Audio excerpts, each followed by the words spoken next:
Huy! Alam mo ba na may mga puno sa mundo na mas mahal pa kaysa sa isang brand new na kotse? Oo, di fam. May mga kahoy na ang isang cubic meter ay kayang umabot ng daan-daang libo, milyon at isang kaso pa nga bilyong piso ang halaga!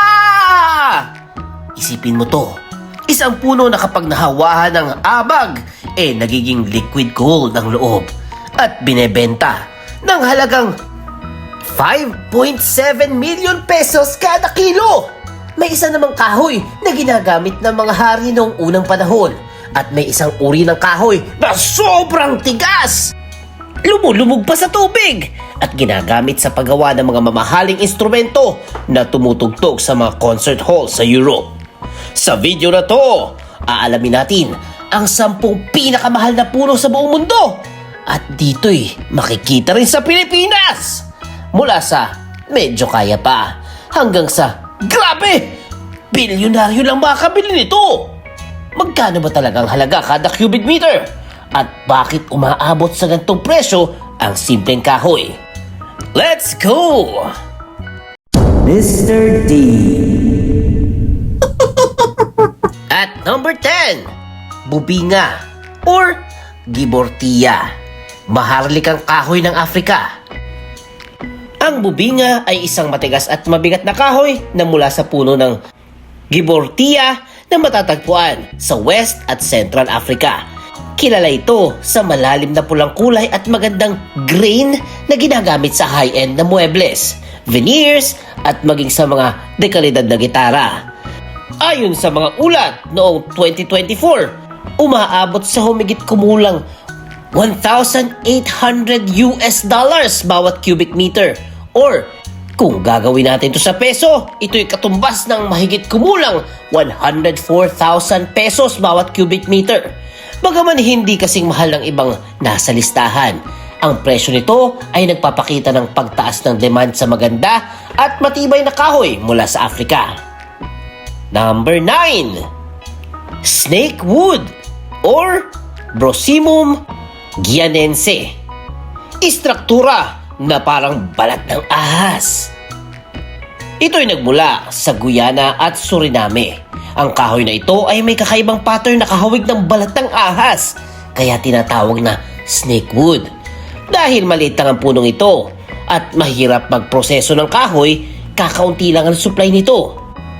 Ayon sa tala, ito'y higit sa $2,500 bawat cubic meter at katumbas ng humigit kumulang 145,000 pesos bawat cubic meter.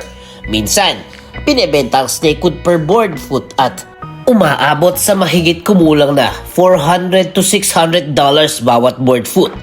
Ayon sa ibang supplier, kapag kinonvert sa cubic meter, lampas ito sa ilang milyon, kaya't madalas na maliliit na piraso lang ang nabibili at ginagamit sa bow ng violin, mga high-end na pluma at kutsilyo.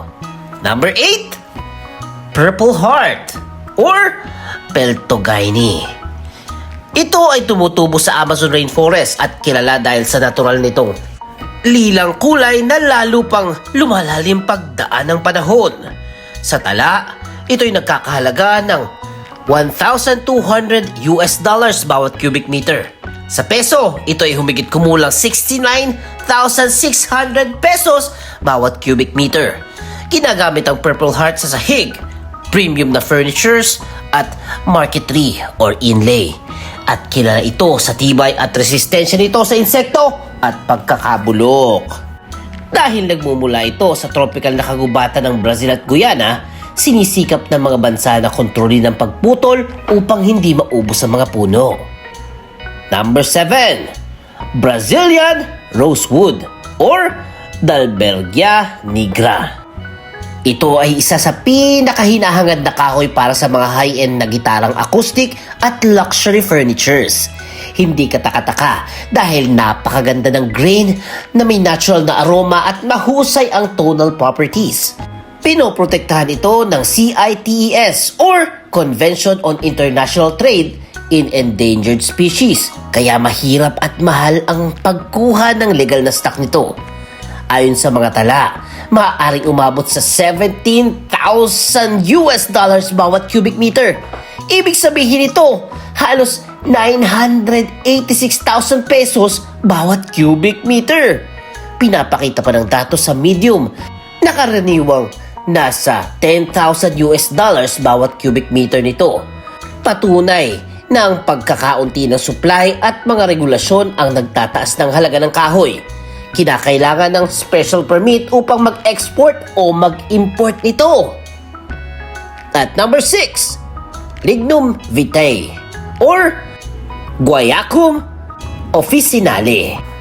Kahoy ng buhay. Dahil sa napakatigas at napakabigat nitong kahoy, lumulubog ito sa tubig at likas na mamantika. Ginagamit ito noon sa mga bearing ng propeller ng barko at sa mga paggawa ng mga baton at martilyo. Ayon sa Medium, ang kahoy na ito ay tinatayang 5,000 to 8,000 US dollars bawat cubic meter. Hay!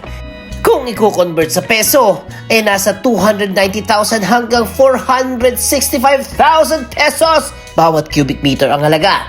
Ang mga punong ito ay tumutubo sa Caribbean at Central America at napakahirap paramihin dahil sa magbagal na paglaki kaya't naging endangered na rin ang species na ito. Number 5, Ebony or Diospyros. Itim na ginto. Kilala sa napakaitim na kulay at napakapinong texture. Ginagamit ang ebony sa fingerboard ng gitara, piano, inlay ng violin, at mga luxury chess set.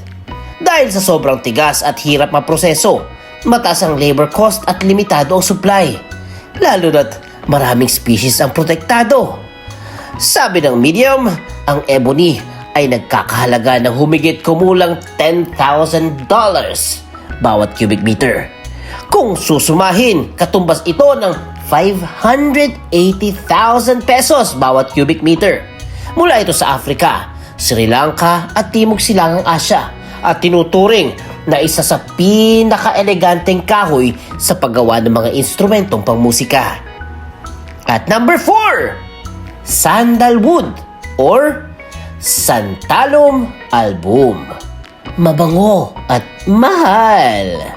Ito'y kilala sa nakakaaliw na amoy ng kanyang langis at kahoy.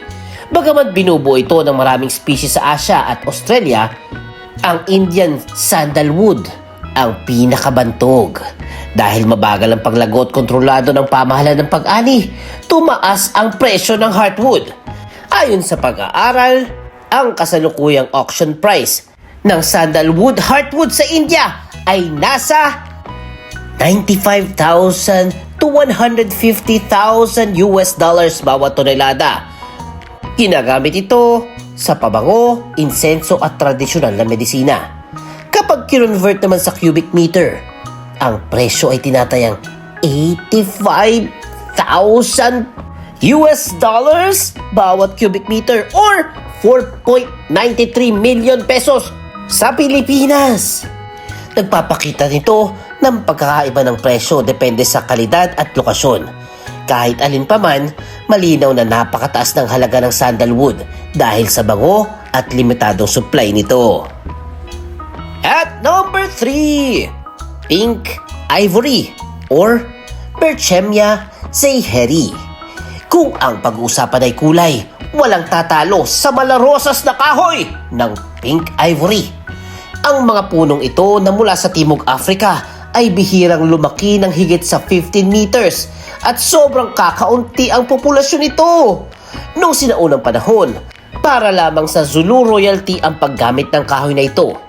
Sa tala, tinatayang 8,000 US dollars bawat cubic meter ang presyo ng Pink Ivory. Ibig sabihin, nasa 464,000 pesos bawat cubic meter kung sa Pilipinas ito. Dahil sa kakaibang kulay at katigasan nito, ginagamit ito sa paggawa ng luxury billiard cues, alahas, chess pieces, at high-end na kutsilyo. Dahil iilang puno lamang ang matatagpuan sa wild, may mga regulasyon sa pag-export upang hindi tuluyang maubos ang species na ito. At number 2, African Blackwood or Dalbergia melanoxylon, ang hari ng mahal na kahoy. Ito ay tinuturing na isa sa pinakamahal na kahoy sa mundo. Mula ito sa silangang Afrika, karaniwang nasa Tanzania at Mozambique. Kilala ito sa itim na kulay at napakatigas na kahoy na ginagamit sa paggawa ng woodwind instruments tulad ng clarinet, oboe, at mga bagpipes. Ayon sa tala, ang African Blackwood ay nagkakahalaga ng $10,000 hanggang $13,000 bawat cubic meter.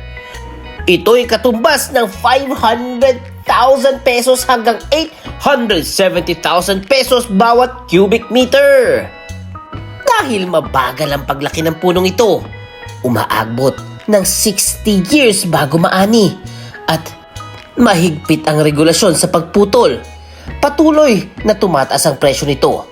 Bagamat may mga nagsasabing umaabot sa 9,000 bawat log at 13,000 bawat cubic meter ang processed timber, mahalaga ang konserbasyon upang hindi tuluyang maubos ang species. And at number 1, agarwood or Aquilaria, kahoy na may langis ng mga Diyos. Mas kilala sa tawag na lapnisan sa Pilipinas, ang kahoy na ito ay nagtataglay ng pinakamahal na resin sa buong mundo. Nabubuo ang mamahaling resin kapag nahawa ng amag ang puno ng Aquilaria at naglalabas ito ng matapang na langis.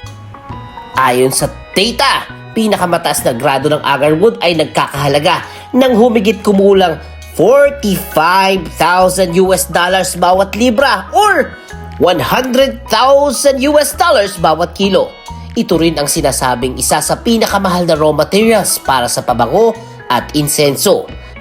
Sinang-ayunan nito ng JSTOR Daily na binanggit din ang $100,000 bawat kilo para sa first grade agarwood. Hay, grabe to! Dahil sa napakataas na presyo bawat kilo, ang halaga ng isang cubic meter ng agarwood ay aabot sa halos $60 million or mahigit kumulang 3.48 billion pesos! Hindi nakakapagtakang tinawag itong Wood of the Gods. Sa Southeast Asia, lalo na sa Vietnam, Laos at syempre sa Pilipinas, maraming tao ang nanguhuli ng agarwood dahil sa malalaking kita. Kaya't ginagawang critically endangered ang punong Aquilaria. Ginagamit ang agarwood sa mamahaling perfume, incense at tradisyonal na medisina. O ano, proud na ba kayo? Number 1 na naman ang Pilipinas! Mapapansin na karamihan sa mga pinakamahal na puno ay nagmula sa tropical na rehiyon. At syempre, mabagal ang paglaki. Ang limitadong supply at mataas na demand sa aromatikong langis, magandang grain o matigas na kahoy ang nagtutulak sa presyo pataas. Kaya ayan na! Mahal nga sila guys, pero ang pinaka-importante ay alagaan natin ang ating kalikasan, hindi lamang ipagbenta ito. Mas maganda, magtanim na magtanim hanggang sumaya ang buong mundo. Kaya kung nagustuhan nyo ang ating episode for today, comment RAR! At syempre, huwag kalimutan mag-like, mag-share, mag-comment at mag-subscribe na kay Mr. D kasi masayang matuto! The end! Huwag kalimutang i-click ang subscribe button at bell icon ni Mr. D para masaya every day! See you, D-Fam!